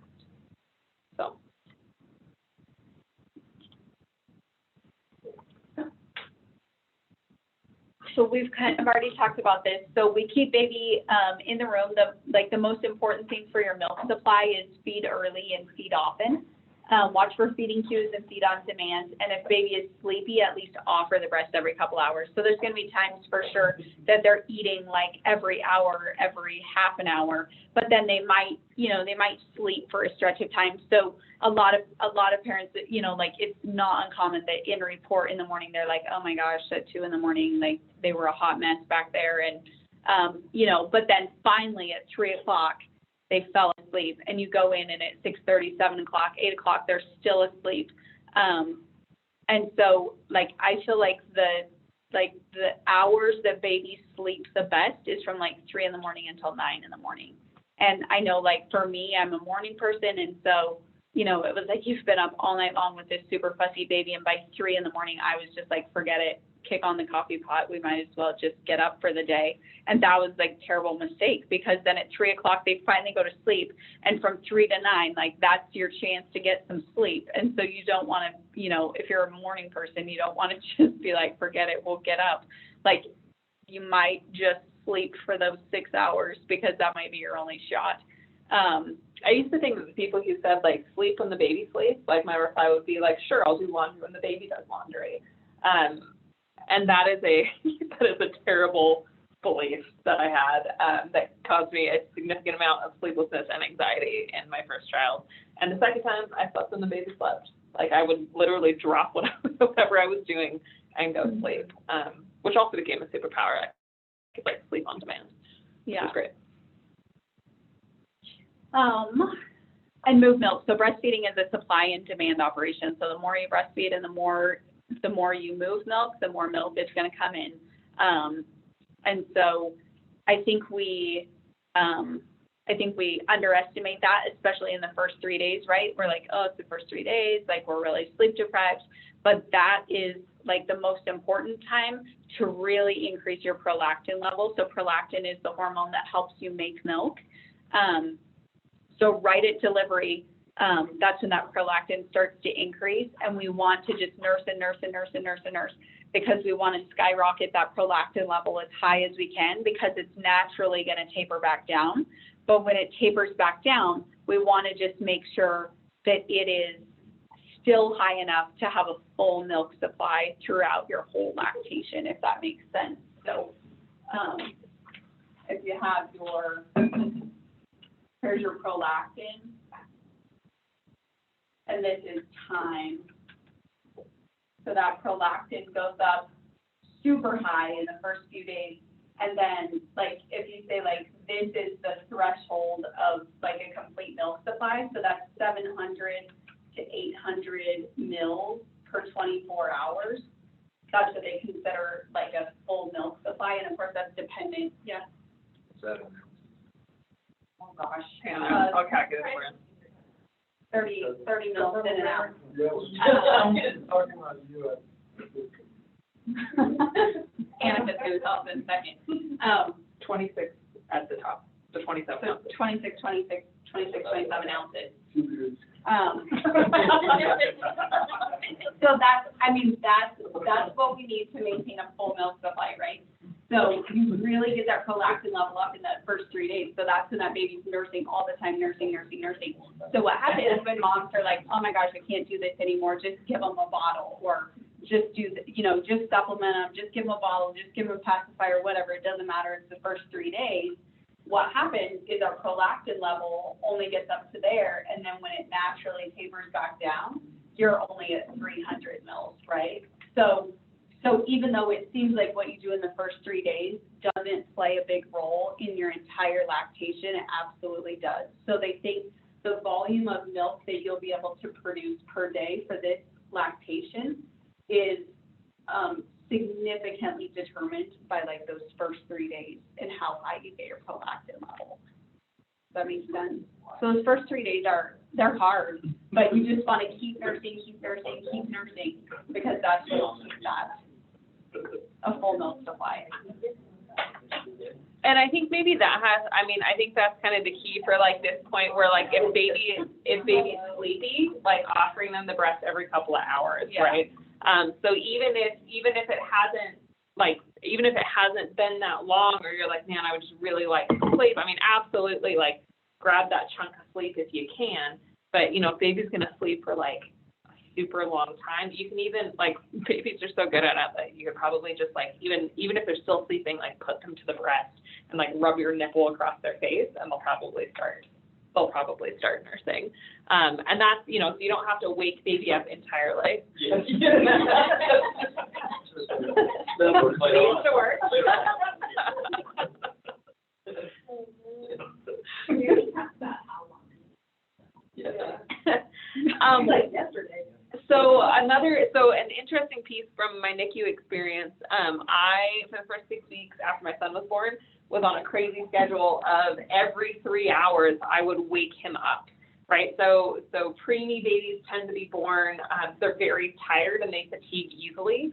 So every 3 hours, I would wake him up enough to feed him. And if your baby, for whatever reason, doesn't gain their weight back right after birth, or they're not gaining as quickly, like they're starting to fall off that growth curve and they're not gaining as quickly as, you know, you and your doc would like to see, then that's something that might be suggested is like, and you're like, oh, it's great, they sleep for 9 hours straight. Like that might be something that you start to intervene with, is you wake them up in order to start helping them gain too. So that's, I kind of use it like as a rule of thumb, like they should be nursing like at least every 3 hours, at least until they've gained their birth weight back, right? Like, so it's normal after they're born that they're going to lose up to like 10% of their birth weight, and then they're going to start gaining weight back. And we expect them to be back to their birth weight by 2 weeks of age. So once they like have proven that they're gaining weight and that they're getting back to their birth weight, then it's, you know, if they're going to give you a 4-hour stretch of sleep at night, that's great. I would take it.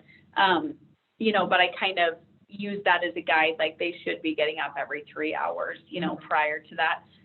And 3 hours is kind of, you know, like it's no wonder that like when you Google how many times a day should you breastfeed a baby, it says 8, because when you take 24 hours and, you know, feed them every 3 hours, that's 8 feedings. so that's like But 8 week. feedings should be like the minimum. You know, I would say most breastfed babies are feeding every 1.5 to 2 hours the majority of the time. And then you might get a couple stretches of 3 hours. So, yeah. So nipple soreness is really common. More than 90% of women report some level of soreness. I mean, it's pretty common to have pain like when you latch initially, but then that should get better as your milk lets down and baby starts to nurse. If pain is persistent, then you definitely want to do a lactation consult. You know, so I think in the beginning, at least I did this, you know, I mean, it was like very painful, but you're like, oh, I'll just tough it out. Maybe it'll get better. It doesn't get better. It gets worse, right? Because then pretty soon you have like a gaping open sore, and then it scabs over, and then every single time they nurse, it rips the scab off, right? And that takes a forever long time to heal.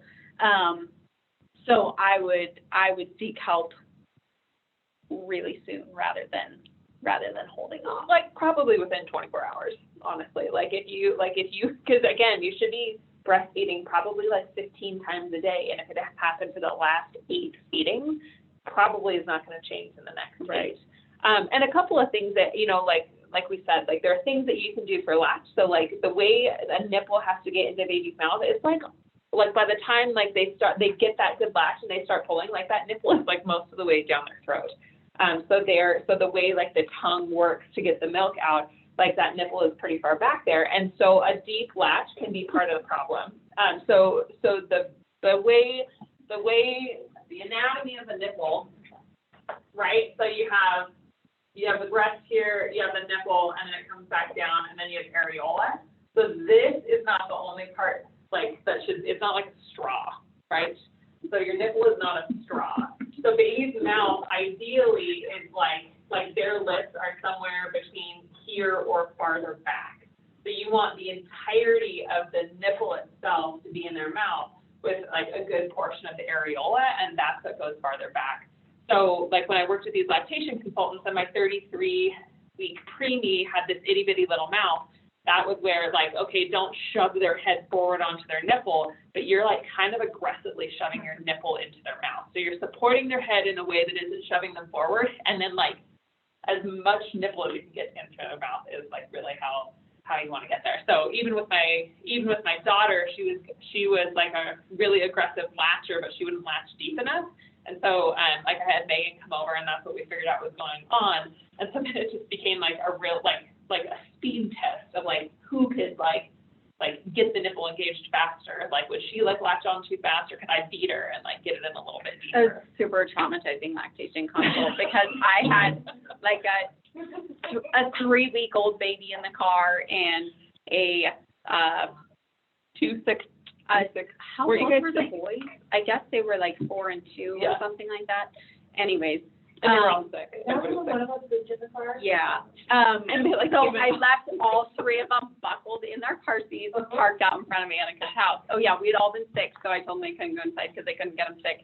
Yeah. And so pretty soon Russell comes into the nursery and he says, your boys are requesting you. And I said, how did they get a hold of you? And he said, they knocked on the front door. So apparently the 4-year-old got unbuckled the 2-year-old. The 4-year-old was scared to go knock on the door by himself, so he took his brother. So the 2-year-old knocked on the door and asked for me. And then they ran back to the car because the 4-year-old had to poop and they didn't know where to go, because we live in the country and they don't know what to do in the city.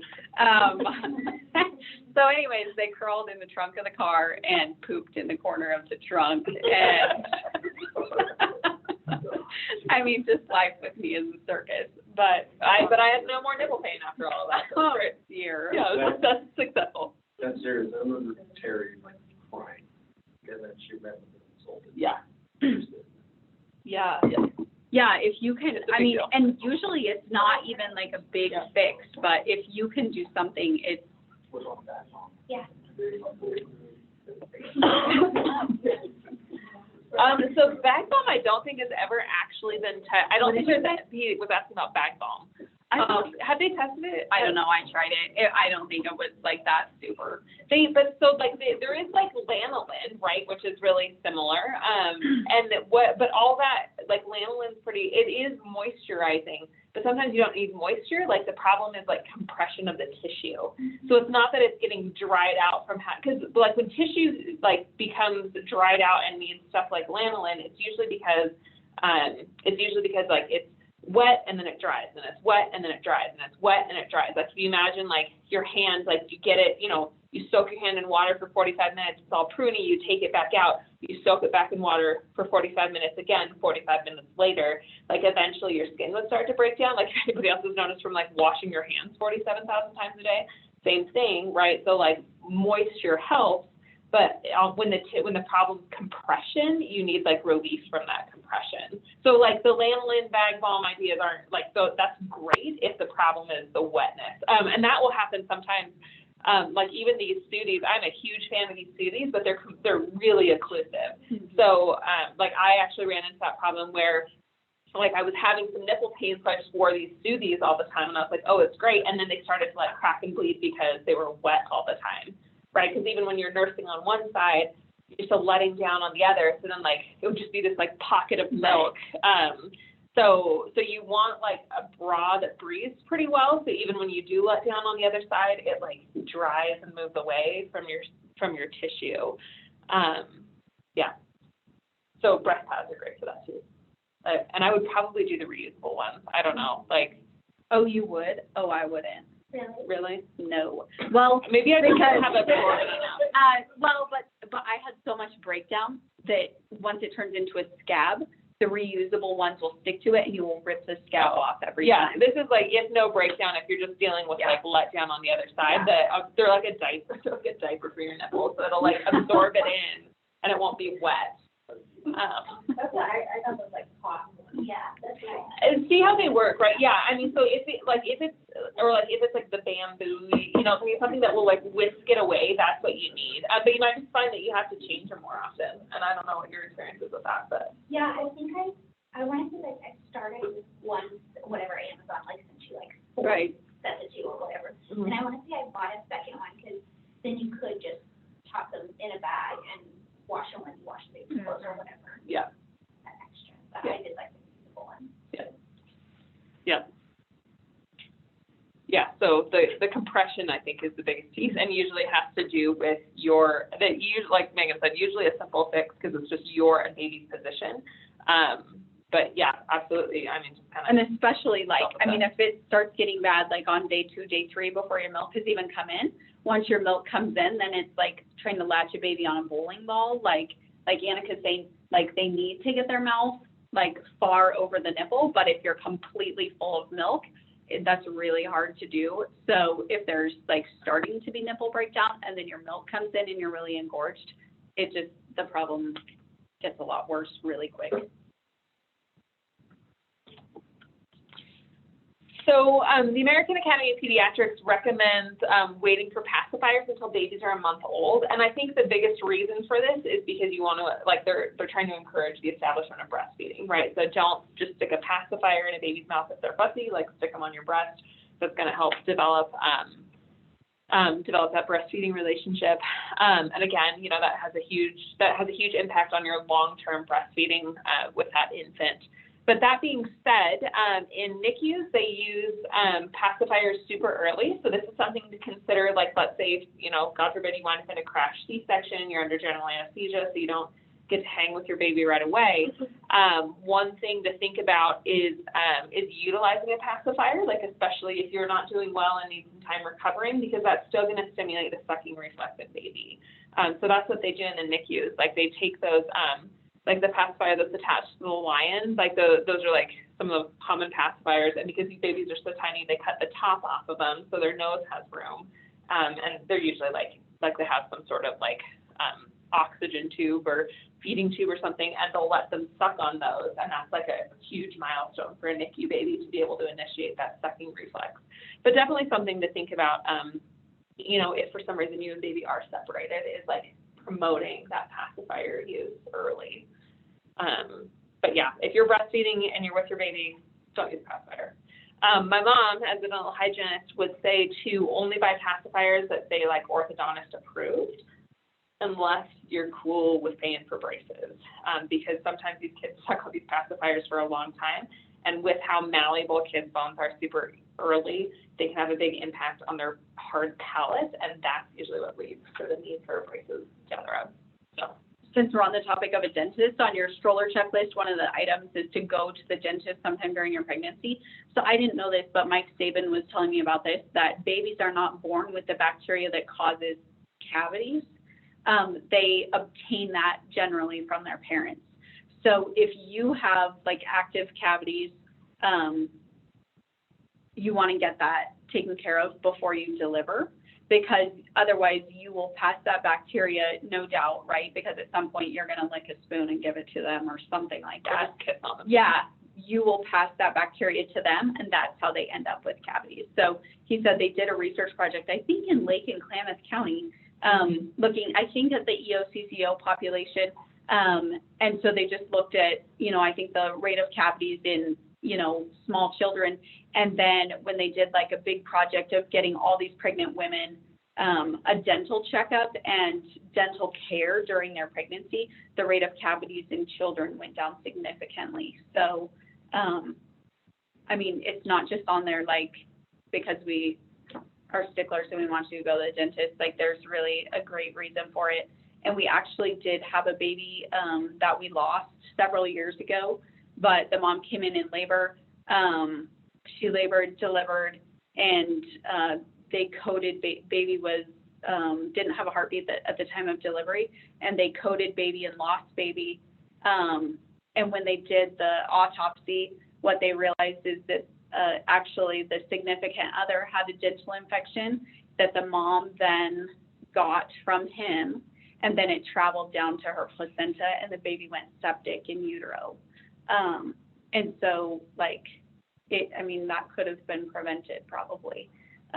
So yeah, just a dental checkup at some point during your pregnancy is a great thing to have. And my mom would also say, you know, brush, floss, take care of your teeth too, both partners. And Katie would as well. And I'm sure, do you have anything else to add? No. And Terry too. Yeah. Yeah. Yeah. We've had my mom come in and talk before. We need to have her do that again. Yeah. Yeah. Yeah. Yeah. I mean, there are like so one of our participants, like several classes ago, she had several kids, And she said, like, she took all of her kids to the dentist, and, like, all the kids had, like, between 5 and 7 cavities. And they were like, your and she also had a bunch of cavities. And they said, your family absolutely cannot share water bottles, spoons, straws, anything, nothing. Like, stop doing that. You know, because they were all just sharing that bacteria back and forth. And our family's not good at that. It's really, I mean, it's really hard. So, I mean, you know, good oral care up front. And then my mom and you guys would probably also say, like, the minute baby, like, get baby used to having your finger in their mouth too, like, even just rubbing on their gums, because the minute they cut that first tooth, you want to start brushing it. Because the baby teeth, like, set the foundation for good adult teeth too. So. And Dr. Gallagher, advised me with my first one. He said, just get them an electric toothbrush, because, like, when they're little, they'll kind of let you do whatever, and they just, like, they kind of like to teeth on it, and, you know, that vibration, it feels good on their gums. And then by the time they're like 14, 15 months and they have a mind of their own and they don't want you to brush their teeth, at least that electric toothbrush is, like, buzzing around and they're doing something, which is better than nothing. And that, I think that was great advice, because, like, when my son was 18 months old, we used to have to lay on top of him with him thrashing with his head around, and then the other parent would hold his head in place, and then we would brush his teeth. Like, it was for a month. It was awful. And finally now, like, sometimes we have to brush his teeth while he's, like, hanging upside down, but, like, he lets us brush. They have those thingies, the little retainer things, you know? What is that, like, to do dental work on a horse? Like, you just, like, pry their mouth open and they don't have a choice. And it just, like, it vibrates, but it's got bristles on it, and so it cleans their. Oh, it's like a mouth guard, but it cleans. But it is, like, it's shaped like that, and then it just vibrates, and so the bristles, it gets all. So it's like an all at once. Yeah, and they love it, because they just, like, full off. I don't like it. I feel like Tucker would still not go for that, still not be into it. He's got a, His first toothbrush? Oh, exciting! The first experience was scary, because he just, like, will pull it out of his mouth, splatters it all over, and left it. That's why it just sucks.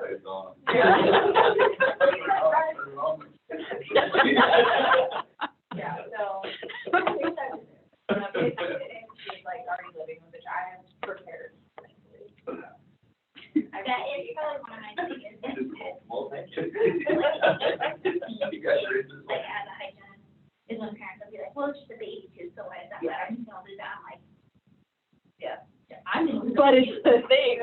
Yeah, but yeah, totally. Yeah. So we started much earlier with Lucille. Although she won't let me brush her teeth, only her dad. When I try to brush her teeth, she just thrashes around, but when Russell brushes her teeth, she giggles.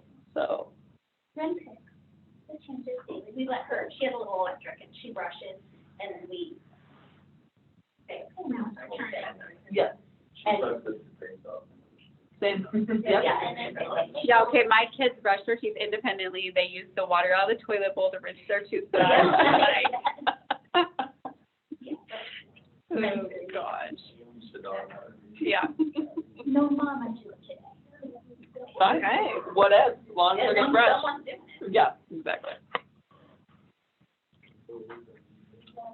So if you guys, oh yeah, if you guys haven't gotten a breast pump, you might want to start working on that. So generally, your doctor will write you a prescription for it, and then I would just call your insurance to see which breast pumps they'll cover. I know the hospital insurance covers, like, a whole bunch of different ones. You know, but some insurances are really particular, and they're like, no, you can only have these 3. So probably the most efficient way is just to call your insurance directly and ask them what they'll cover, and then go from there. Annika has her Willow that she's gonna bring in, but when you come in to deliver, it'd be great to bring your breast pump. We can help you set it up, and it's just nice to have it in case you need it. But I definitely would, like, break it out of the package before you deliver, just so, you know, you don't want to be, like, 3 days in, like, needing it and then trying to figure out how to set it up.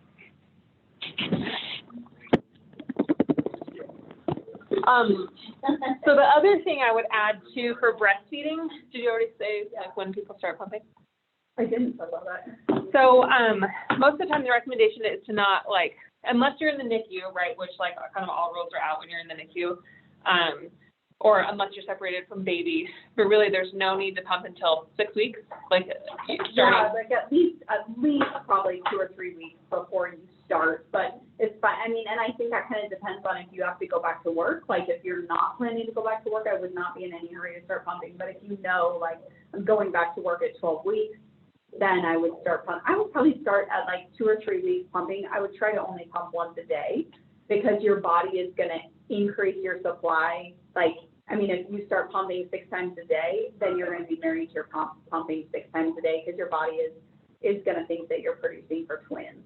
So, like, I like to just, like, pick one time a day. Like, okay, I'm going to get up every morning and pump. And then your body's going to, it'll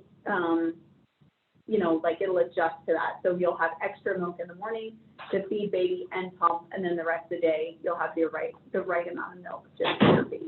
Or even vice versa, like as baby starts sleeping more throughout the night, so your boobs don't wake you up because they're rock hard, you like pump right before you go to bed too, is an idea. One thing I really liked is a thing called a haka. Have you heard of haka? Yeah, so there are these, so it's this suction cup breast pump. They're like $25 on Amazon. That I even brought mine to the hospital, which was kind of pointless. But I actually did get, like, my milk tends to come in pretty fast, and so I, like, the second day we were here, like, I was starting to get some transitional milk. Yeah, so just like suction cups onto the offside boob because you're gonna let down on this side and on this side, like, so you're just it's gonna get wet over here, right? So what you can do is you can collect that on the other side, and so if you're not even actively pumping, you know, it's just gonna passively like suction some out. And I know, like, by the time when my daughter was 6 weeks old, I probably had like 150 ounces in the freezer. And that was just every single time, just because I didn't want to be like drenched in breast milk on the off boob. Like I would get like 3 to 4 ounces every single time, multiply that by 15 times a day. And you know, then you got a nice little stockpile started right then. So do you want to talk about this one, or do you want me to talk about it? I heard, this is one I've had. This is one I got this time. Oh. So this is a Medela pump. This is one of the, so this is like one of the ones that our insurance provides for. So make sure you call, like what I would totally recommend doing is just call your insurance company and say, what do I need to do to get a breast pump? Because most of the time they're like, oh, just get a physician referral. And so the doc's like, sure, writes it on a script pad and hands it to you. But usually there's like at least 2 pages of paperwork that have to be filled out from your insurance company directly. And it's a special website. So call them directly. So like in this one, for instance, like the pump exists in the middle of the bag. And so then you have tubes, and this is pretty standard. You have tubes that connect into it that you'll connect to the pump. And then you have a flange. So these come in different sizes. Medela is like one of the universal, like God bless the person who designed the universal fit, right? It's like those things that you have to buy a like separate piece for everything. But Medela is pretty universal. But the flanges are different sizes. Not all nipples go to all flanges. So if you start having pain with pumping, the first thing I would check is flange size.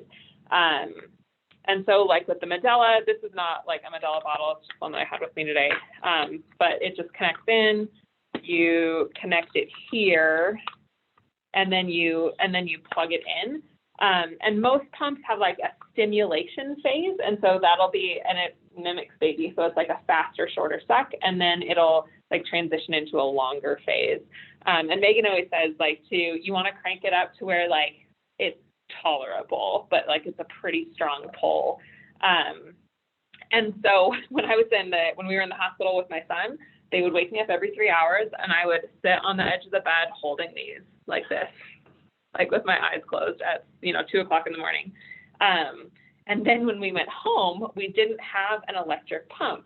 And so, no. Oh my gosh. It was awful. And so, because, I was only 33 weeks, and they were like, oh, wait till you're 38 weeks, or just wait until after delivery to get a pump. You don't need one. Bullshit. You totally need one.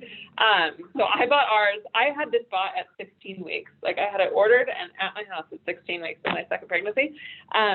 Because, so what they gave us was a hand pump. So Russell, So I was sitting at our house asleep. Russell was laying on the couch.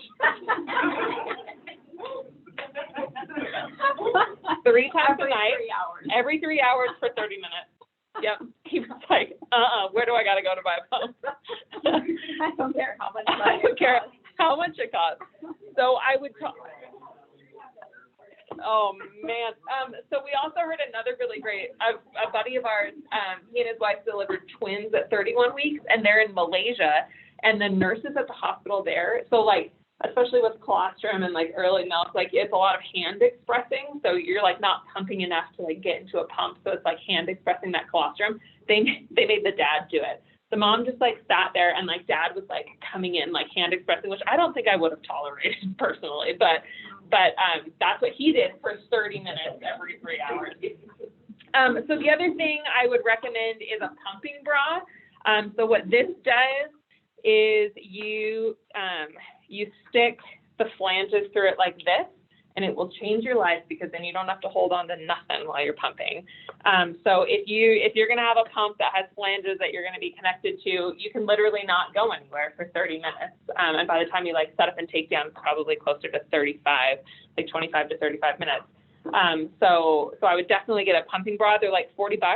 And I know it's kind of gross, but I probably wash this like 2 to 3 times a year, because you just wear it, not a whole lot gets on it, and then you just stick it right back in. It's on over your clothes anyway. Another huge game changer for me in terms of pumping, like I have a pretty strong pumping game because of my experience in the NICU. So another thing that was a life changer was the Willow, which was like a cord-free, tube-free, like you just stick it inside your nursing bra pump. The only complaint I have with it is that if you pump more than 4, like the new ones, you can fit like almost 6 ounces in, but if you pump more than that, then you're like dumping and sticking it back on. I had the original generation, and now I have the third, and it's a lot slicker to do that. And they have reusable containers now, which is nice, because the bags are about 50 cents each. So and they have several different brands now. I just happen to have the Willow, but there's like a LV, yeah, and I think there's some other brand too. So, but if you're interested in these are, I mean, I've like treated patients while pumping. We fought each other in a VAID while I was pumping. We were in a workplace violence training while I was pumping. I'm in meetings pumping. It's super quiet too. Mm-hmm. super quiet. Yeah, one time I came and was teaching childbirth education with Megan, and she didn't even know I was pumping. You just look like you have really big boobs. If So. you, if you have to, say you go over the 4 ounce, you go over the 6 ounce. Does that affect, I don't have one, I don't have a little, but, so if you take it out and then you have to start back up, how does that affect, your letdown? Does it slow it down, you know what I'm saying? So once you get good at it and you're pretty quick, no. But the first time, if you're fumbling around with it or if it won't latch, then yeah. So one of my friends bought the Willow, Annika was the first person I knew that had it, and then one of my friends bought it. And then when I was pregnant with Colton, she was like, it's the most worthless thing. I hate it. You can just have it if you want it. And I was like, well, Annika told me that there's 48 YouTube videos that are all a minute long, and you should watch every single one of them 3 times before you knock this thing. And she was like, all right, maybe I should try it. And so then that week, she watched all the videos, and then she was like, oh my gosh, this is a game changer. Yeah. So I think the things that I've learned about the Willow is you must watch the YouTube videos. Multiple times. And, it's probably a steeper learning curve, but once you get good at it, it's pretty slick. Yeah. And it It's might super depend on your work status too, Yeah. your lifestyle, whatever. Mm-hmm. And I know because I used the corded pump at home. And the other thing that I learned this year is that pumps are good for 12 months. And when they say they're good for 12 months, it's 12 months of pumping, and then they will literally die on you. Those pumps are done. They are not joking when it comes to 12 months. 12 months to the day almost with my other Willow. It was nope, sorry, we're done. And then my old corded pump as well was the same way. Yeah. Now I keep waiting for mine to go belly up and at. Nothing? It's a Medela though, right? Yeah. So I had a Spectra the first time, I had a Willow, so this Medela I haven't used a whole lot. But yeah, exactly. So whatever fits your lifestyle. So if you work in an office and you don't have to move and you have the ability to have some privacy, something like that is pretty slick because you can still work around it. Like here at the hospital, we have a lactation room, and my suggestion for the lactation room would be just like set yourself up in there, and then and so set yourself up in there, like get it all there, pump, and then like what we really need in there is like a little fridge, because then you can just throw your pump parts in the, like dump your milk into the containers, throw your pump parts in the fridge, and like come back however long later.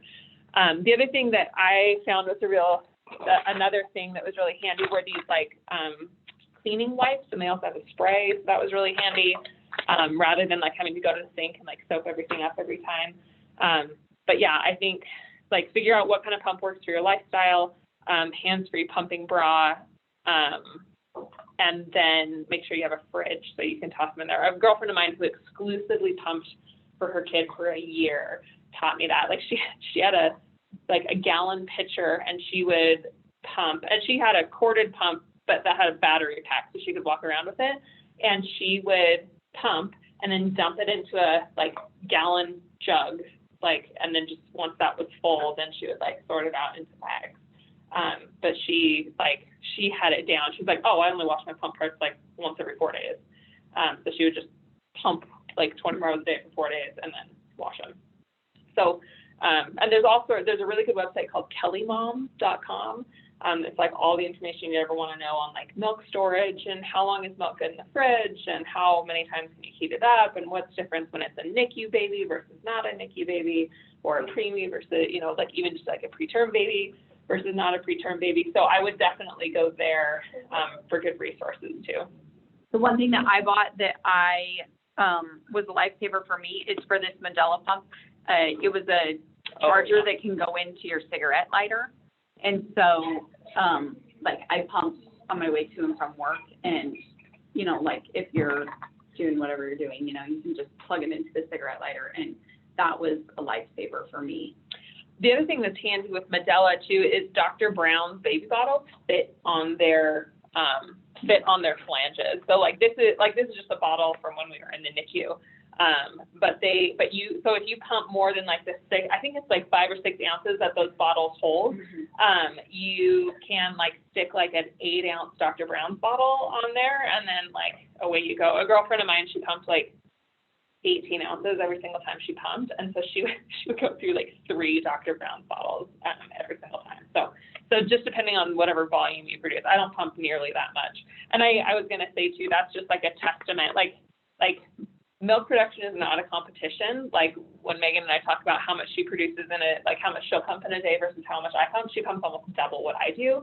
And both our babies are like fat babies and growing and like meeting their milestones and doing just fine. So like if your baby is meeting their milestones, like in development, if they're meeting their milestones in weight gain, don't worry about how much you're pumping compared to the next mom, and the volume that I pumped with each of my kids has been vastly different, which is interesting. But they have all exclusively breastfed and are all semi-normal. Yeah. Yeah. Any other questions you guys? Another system that I found helpful was the Kind. I think that's how Yeah. I don't know if you guys I have seen that. have Yeah. seen it or used it, but it was super helpful because it's just like bags that you can attach directly to the flange, and then you just take it off, tap it, throw that in the freezer, and when you're ready to feed that bottle, you can warm up in that bag And snap attach it one. the bottle pouch. Super slick. And then you can also use those pouches too if you're gonna like make baby food or applesauce or whatever. And I like them too because one of my friends have them, and I have babysat their kids, and I thought, gosh, this is like if I was going to do it all over again, like I might invest in that. Yeah, it's really handy. And I like it too because when I take my kids to the sitter, like they stand up easier, so they're not they're not like a sandwich baggie full of milk that someone has to figure out how to pour. I spill milk out of those, and it's like, then I have no one else to blame but me. Yeah. I really like the Kind. The bags are a little bit more expensive, but if you're using them for the bag, the bottle, the seed, Right. it makes sense. Yeah. Yep. Yeah. Can you reuse them? I did not with Ren, but I know people who have. Yeah. I would reuse the milk bags for like applesauce. Okay. I did that for a while. Mm-hmm. Yeah. And then I kind of went anti-plastic. So I actually use like the milk bottle or the bag for storage. I let it thaw overnight in the fridge and dump it into a glass baby bottle. So it's a little more expensive, but Throw everything. yeah, it takes up much less space. Yeah, we have a lot of crap.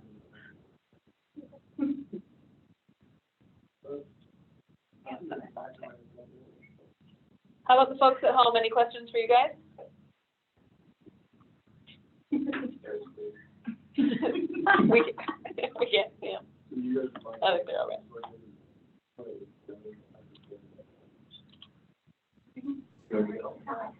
Yeah.